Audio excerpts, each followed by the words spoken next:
Bien, volviendo a nuestra paciente, bueno, empezó con requerimiento de hemodiálisis, se indicó tratamiento con ciprofloxacina y metronidazol, cubriendo una probable isquemia, más aún después de la embolización, y se dejó con el tratamiento que traía desde la otra institución. Inicialmente, los primeros días de evolución sin sangrado, pero con importante distensión abdominal y peritonismo, porque por lo que se realiza una tomografía de abdomen, en la que se ve engrosamiento del colon descendente con imágenes densas vinculables al procedimiento. Estas son las imágenes de la embolización. Este es el colon descendente, como lo vemos matizado, con estas áreas que uno podría decir de impresiones que parecen impresiones digitales. Y como hallazgo se encontró un tumor en el polo inferior del riñón derecho. Bueno, en el hospital se repite toxina, copro parasitológico, y como hallazgo aparece una carga viral para CMV muy positiva de 25.350 copias por milímetro cúbico. En ese momento se evaluó, por supuesto, siempre en conjunto con infectología, y se agregó canciclovir endovenoso al tratamiento. A pesar de todo esto, la paciente repite la enteropraquia con nueva caída de hematocrito, dolor y distensión abdominal. ¿Cuáles son los diagnósticos presuntivos en este punto? Enfermedad inflamatoria complicada con CMV, una enfermedad inflamatoria córtico-refractaria independiente del estatus de CMV, que como vamos a ver, discutido el rol de la enfermedad inflamatoria, colitis por CMV en un paciente que no tiene enfermedad inflamatoria intestinal. La verdad es que el diagnóstico hasta ahora no estuvo confirmado, es muy reciente todo, o el otro diagnóstico que nos estaba rondando siempre era el de la isquemia colónica por un CMV sobreagregado. ¿Algún comentario acá? ¿Las biopsias de la CMV o no? Las biopsias. Las biopsias las mandamos a pedir. Las mandamos a pedir. Las previas. Las previas, las del otro hospital, claro. La verdad que la familia muy colaboradora, traían todo lo que le pedíamos y finalmente después las trajeron. Pero hasta este momento no las tenía.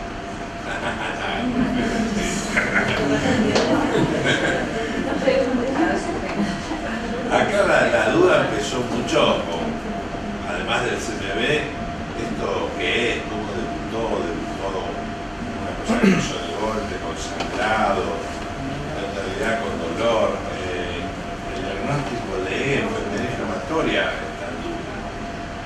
Bien. Bueno, y ahí empezamos a pensar un poquito en el CMV, qué rol juega, qué rol jugaba en esta paciente, ¿no? El CMV está descrito como que tiene una prevalencia muy importante en la población general, siendo del 100% en algunas series. Estamos hablando de la serología positiva. Es más frecuente en inmunosuprimidos y es fundamental por diferenciar infección, ya sea activo o latente, de enfermedad. En cuanto a la enfermedad inflamatoria intestinal, tiene un causal discutido en la severidad y la refractariedad del tratamiento, y a su vez el tratamiento antiviral también tiene un rol discutido. ¿Estamos mal de tiempo? Sí. No, bueno, no tan mal. ¿Cómo podemos hacer el diagnóstico de colitis por CMV? Bueno, estamos hablando, por supuesto, si uno tiene muestra de tejido, es muy importante la histología con hematoxilina y eosina y la inmunohistoquímica tiene una sensibilidad y especificidad muy altas, y la verdad que es muy útil para hacer el diagnóstico de infección de órgano, para poder diferenciar si estamos con una enfermedad o con una infección simplemente. Después están las serologías, que es MIGG, que esto pierde valor en pacientes inmunosuprimidos. La verdad es que todos tenemos una sensibilidad y especificidad, pero hay que individualizarlo según el paciente con el que estamos. ¿Y cuál es el rol que juega la enfermedad inflamatoria intestinal? Este fue lo primero que nos preguntamos. Como dijimos, lo más discutido es el CMV comensal o es un patógeno. Es verdad que hay factores de riesgo para tener CMV, pacientes con enfermedad inflamatoria intestinal, la inmunosupresión por la medicación, la desnutrición y el déficit de la función natural killer, y a su vez el CMV sabemos que tiene trofismo por sitios inflamados. ¿Cuál es la prevalencia en los pacientes con enfermedad inflamatoria intestinal?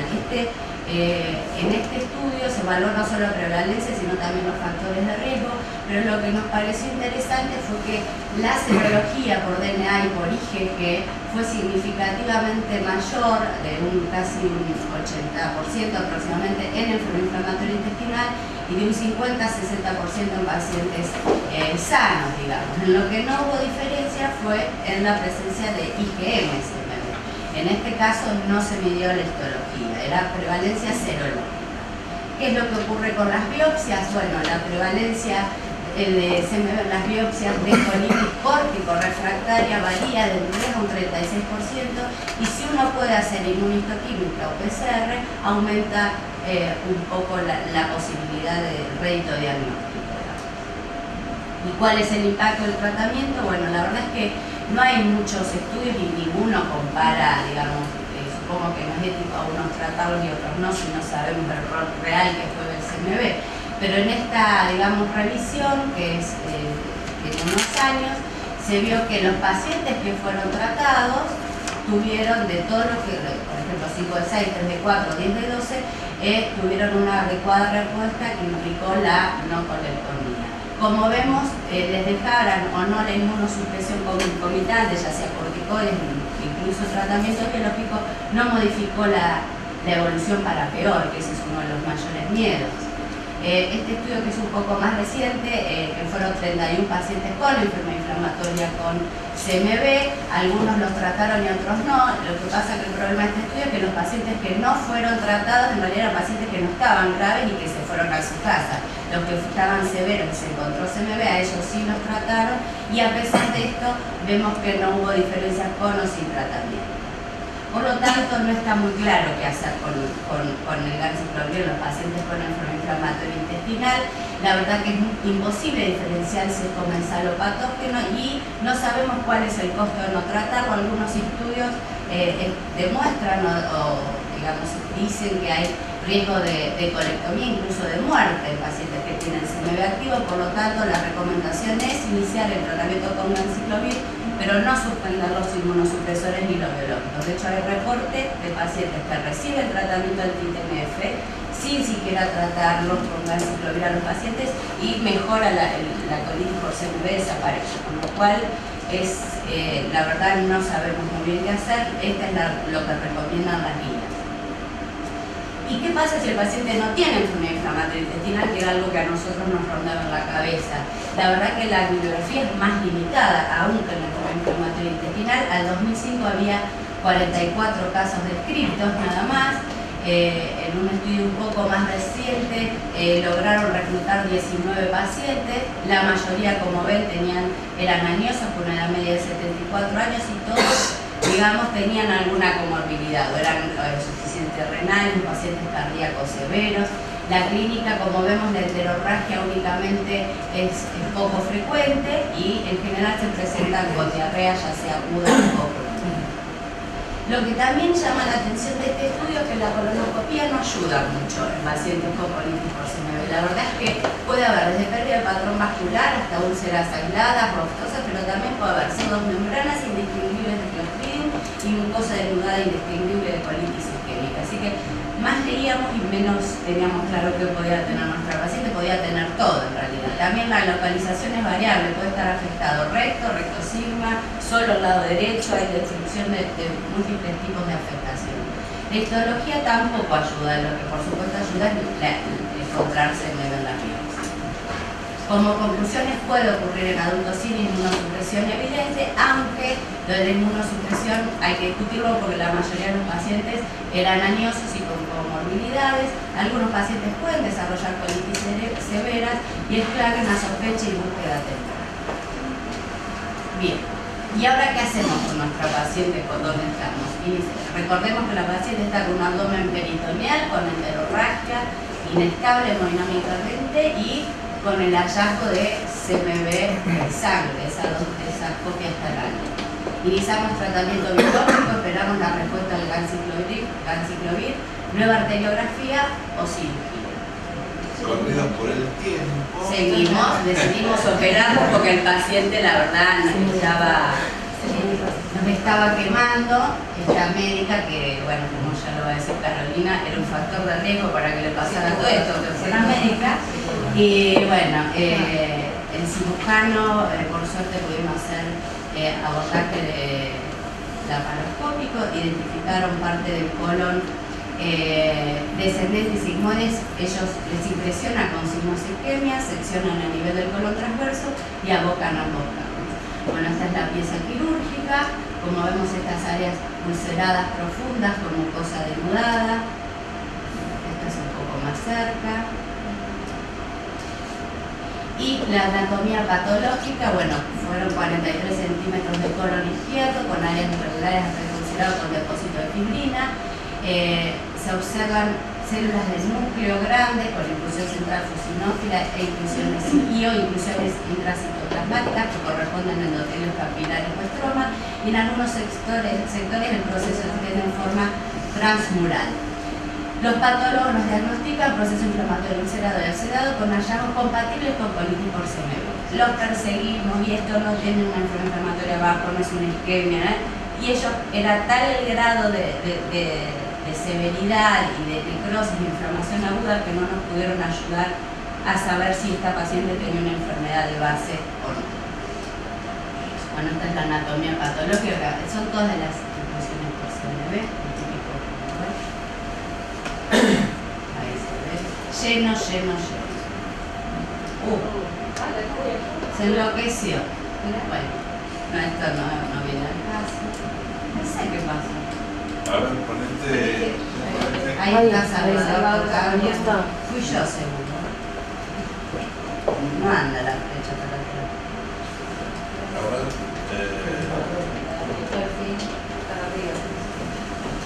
Tendríamos que volver a la 80, más arriba, a la 80, 79. ahí y una para arriba, a ver.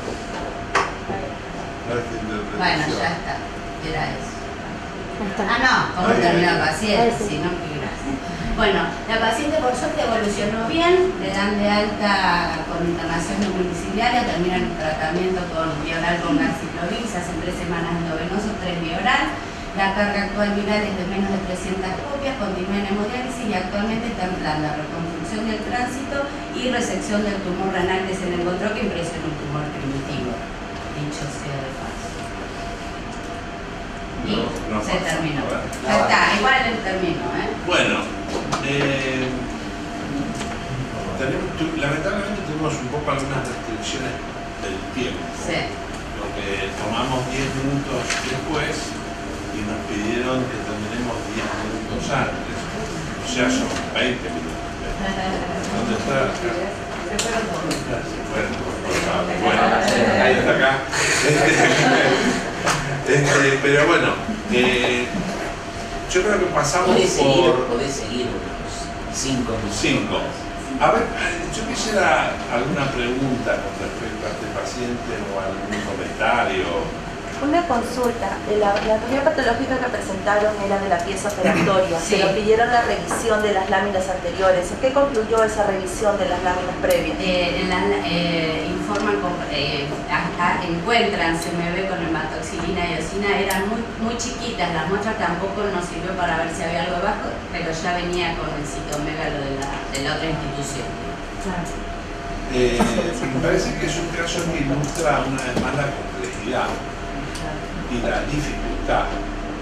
Y la dificultad que también tienen el prejuicio con que uno inicia el análisis de un paciente en función del análisis y la historia que se hizo previamente.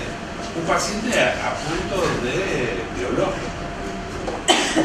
Entonces, en realidad, tenía una serie de cosas atípicas que la verdad que nos hicieron sospechar inicialmente, pero es un caso que nos pareció interesante porque va mostrando distintas dificultades y distintos desafíos a lo largo de su evolución, que pasan desde lo isquémico, la enfermedad inflamatoria, la posible isquemia, el citomegalovirus, el sangrado, la cirugía, la sucesión de decisiones, y uno tiene que estar muy despierto. La verdad que las enfermedades inflamatorias en general son de muchas condiciones y de mucha complejidad. Por eso, la verdad que cuando toca tratar a estos enfermos es tan importante el tener el apoyo multidisciplinario o no, la consulta, digamos, que puede ser local o no necesariamente tiene que hablar de uno. Digo, la importancia del ping-pong, de escuchar, de poder comunicarse. Sí. ¿Creen que haber hecho tratamiento de ese citomegalovirus antes hubiese podido cambiar la historia? No lo sabemos. La verdad que no lo sabemos. La enfermedad, ¿cuándo la tomamos nosotros? No. Era antes, muy seria. No, antes ese médico. Pero ya la tomó la endoscopía, la primera endoscopía mostraba unas lesiones. Yo no sé.